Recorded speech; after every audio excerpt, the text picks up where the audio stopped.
mora Belinda Phillips, nyinga Lydia Okeyo.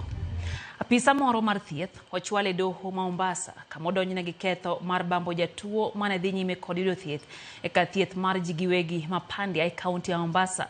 En wach makoro kelo buok ne oganda mathoth gino mano omiyo riwruoge mopogore opogore makeyo ratiro mar oganda wuok ka gidwa ni mondo kawne okang' mowinjore kaachiel kod thieth kar thieth ma kamano. Joja oko ne giler koe kaunti ya Mombasa.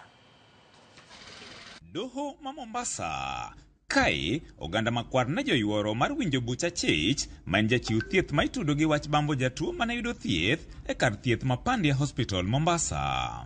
Achejno manyinge Juma Nabwire mane obila ondhiyo gi kodirani ne ochwale doho e bwo arita mager kuma ne olerne doho ni ne otimo tim makochno tarik 31 dwe mokalo kar saa 11 kogwene kar thieth onogono. You are being charged with the offense of rape contrary to section 3 AB 3 of the Sexual Offence Act number 3 of 2006. Is it true or not true, dear Juma? The alternative charge. You are being charged with the offense of committing an indecent act with an adult contrary to section 11A of the Sexual Offence Act. Enyim jang'ad bura Alex Ithuku, achejno ne kata kamano kwedo kethono kendo kwayo doho mondo miyo yiewe thuolo kod pesa maching kata cash bill ka bura no dhi nyime. Iseche gogo, okil mar piny owacho ne okwayo doho mondo miyo tim nonro makare kapok oweye gi rambun konyiso luoro ni samoro kodek ringo kendo rem yuoro e doho kata jopiny mani kod mirima kidek por kuome gi gocho koweye gi rambun. The accused is a clinical officer at Pandia Hospital and the victim was a patient. Once we are out of here, he will most likely be interdicted, and I am informed by FIDA that he resides in Bungoma. There is a possibility of him being a flight risk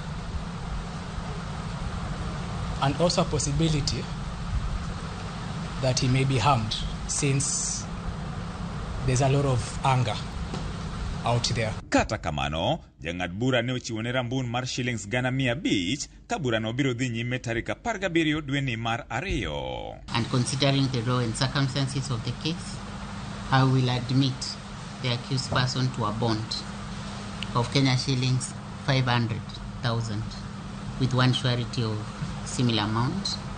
We will mention this matter on 17th of February before this court for pre-trial.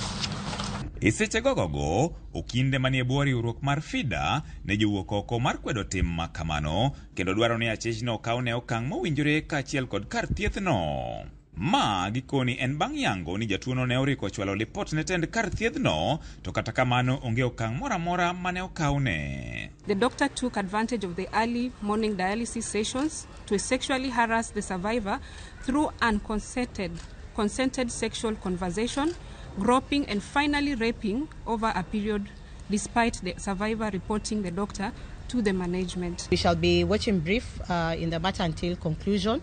And also we shall be offering the psychosocial support to the family and our client. Ikiwa umekuwa na kesi kama hiki, ujitokeze. Unaweza kujitokeza kuna police stations, siku hizi wako na gender desk. Na pia kuna civil society organization zote mahali huko. George Aoko, Ramogi TV, Mombasa. Ruodhi moko 5 nondi kendo lal godo gi jonjore moko ma chich ni gin kweth njore magal Shabab e gweng' Mailwak kendo chomo kod gi alwora ma Lafi kaunti man Mandera. Moyange gi jawache lo obila Michael Mushiri moyango ni ruodhi 5 pod imanyo gi obila mar ng'eyo. Kamadi ne beni